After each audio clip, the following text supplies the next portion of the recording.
Chapter 16. They will hear him.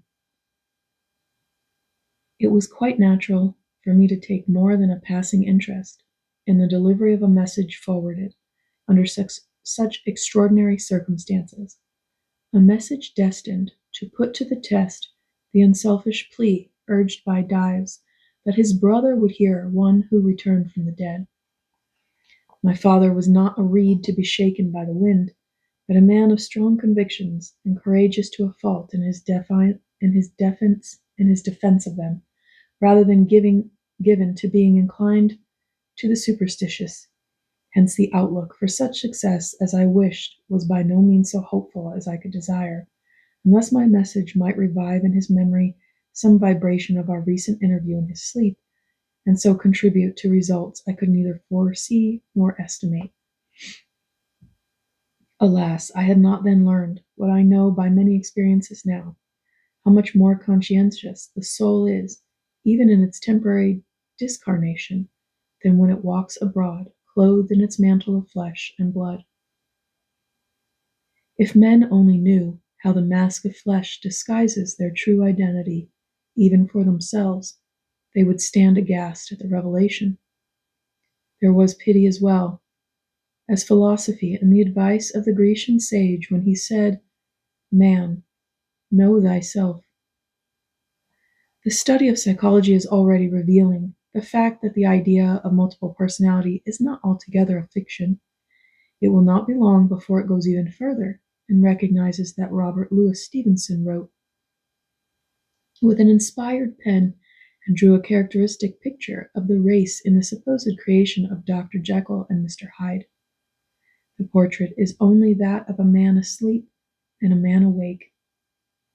O wad some power the gifty gie us to see ourselves as angels see us.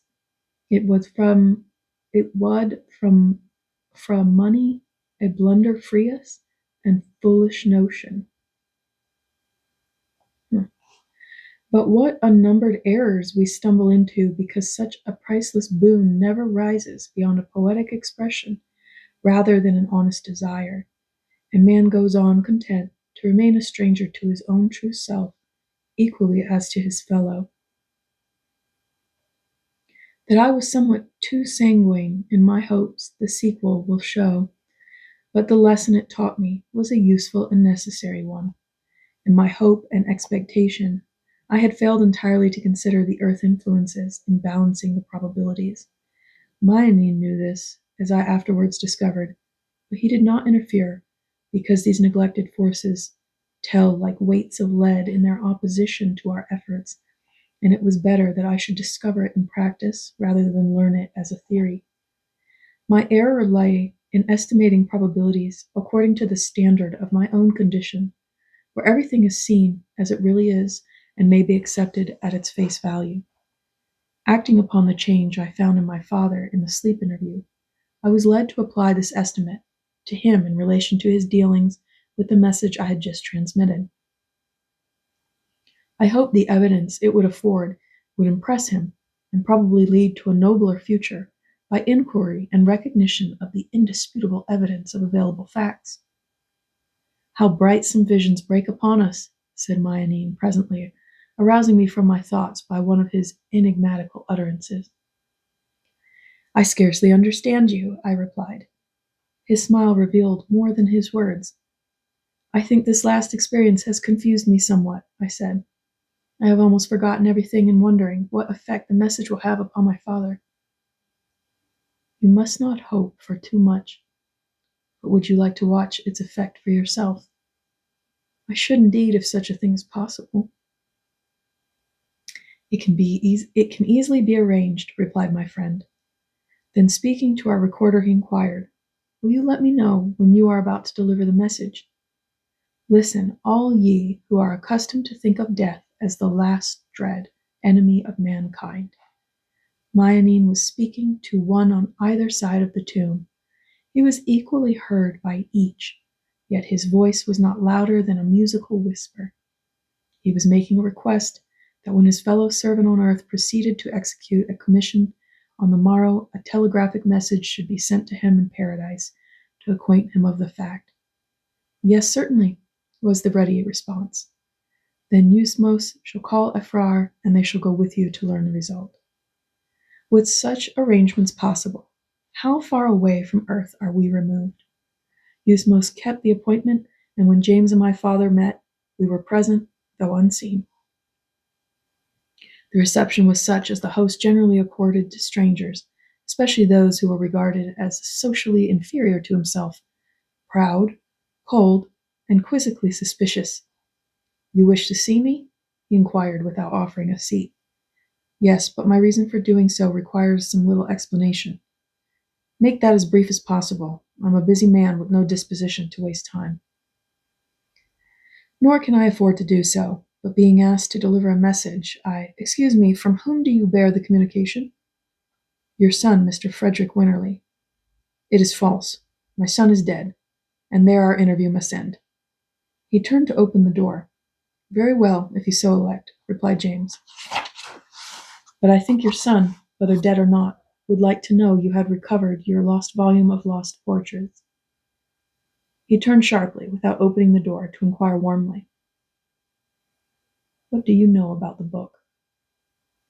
Let me caution you, sir, that I am not a man to be trifled with. If you have lost the volume in your possession, produce it without trying to levy blackmail upon me by any spiritualistic nonsense, or you will find yourself in a serious corner. My messenger's cheeks flushed with indignation at the unfounded suggestion. If you think any financial consideration brought me here, you make a great mistake. I would scorn to touch your money, though you proffered it, so you may dismiss any thought of blackmail from your mind. But why do you not tell me where the book is? Because I have lacked the opportunity of doing so. Then you have it now. I have 2 messages to deliver from Mr. Frederick. I tell you, my son is dead, sir. Did I deny it?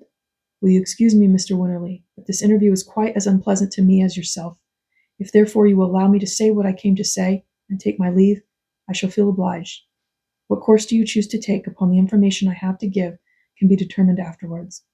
I am asked to say that the claim of the valet, Acres, for £20 is rightly made. Oh, that is your purpose, is it? You are a confederate of his, are you? No, I know nothing of the man, and I have never seen him. I know nothing of the man, and have never seen him. Then how do you know about this money? I decline to discuss that under the circumstances, but will you kindly allow me to finish the message and go? My time is equally valuable as your own. What is it that you have to say? That 2 days before your son's accident, Acres gave him that £20 to invest, an investment which your son had not time to carry out, and he wishes you to return it from his estate. That will be for me to make inquiries about. But what about the book? On the same day, Acres entrusted him with his money. Your son lent the missing volume to his friend and neighbor in chambers, Mr. Rolfe Unicliffe. The quiet and unassuming tone in which this information was conveyed, as if it was an ordinary and everyday communication between friend and friend, was too much for my father's self-assurance and assumption of superiority. The human nature in every man is reachable, given tact and occasion, and this startling message had for the moment shaken, if not completely penetrated, my father's vulnerable spot. Do you recognize the stupendous significance of what you say should it prove to be true? He inquired. Perfectly, and it is also true, but I am too familiar with such communications to share your astonishment. You must explain yourself. Won't you sit down? No, thank you. I have executed my commission, and we are both busy men. It was the visitor who was calm and reticent now, and my father was visibly disconcerted. But if this you tell me should prove to be true, it is the most astounding thing I have ever heard. Then I would advise you to put it to the test, and afterwards take what further steps the result demands. But won't you offer some explanation? It would be useless until you have verified the message. After that, I shall be pleased to render you any assistance in my power. You have my card, and I am at home on Wednesday after 7 to help inquirers. Have you any reply? What reply can I make in the first moment of such an unprecedented communication? If you could spare me half an hour, I might be able to say something intelligible. I could telephone to Unicliffe and prove the whole thing at once. Speak to James.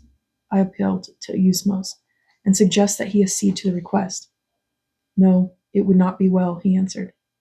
Not to finish breaking down my father's prejudice? I inquired. It is for that I am carefully working, replied my friend. James is not left to himself in this manner, but is giving expression to answers I am furnishing. If your father is honest in his desire to know more of this subject, let him accept the invitation for Wednesday, and in the meantime assure himself that the communication is true. But he will not do that. Are you sure? His attitude is one of piqued curiosity. The two will never meet again, or it might cost the inquirer £20, and that will be more for him than truth, as soon as his first astonishment is over. Further knowledge might demand other restitutions, and your father is not the man to court such risks. I am afraid he read him aright, therefore I said no more. It is impossible for me to spare more time than I have already given, and if you have no reply to make, I must wish you good morning. It was no use for him to press further. I could see from what had been said that Eusmos had James well in hand. What my father asked for was easily obtainable if he was sufficiently honest in his desire to seize the opportunity opened out to him. Whether he would do so or not after testing the communication was to be the proof of his sincerity. That is the law under which we work. We reciprocate, first furnishing a proof, then making a demand. We do not come to earth, as so many seem to think, as criminals to a bar for trial, and anxious to secure a hearing upon any terms, but rather knowing what is needed and able to render assistance. We volunteer our services, meeting confidence with confidence until such time as better acquaintances establishes a firm and solid friendship. My father did not consent to this arrangement. He recovered the volume, but did not discharge the debt. There the result of my message was reached.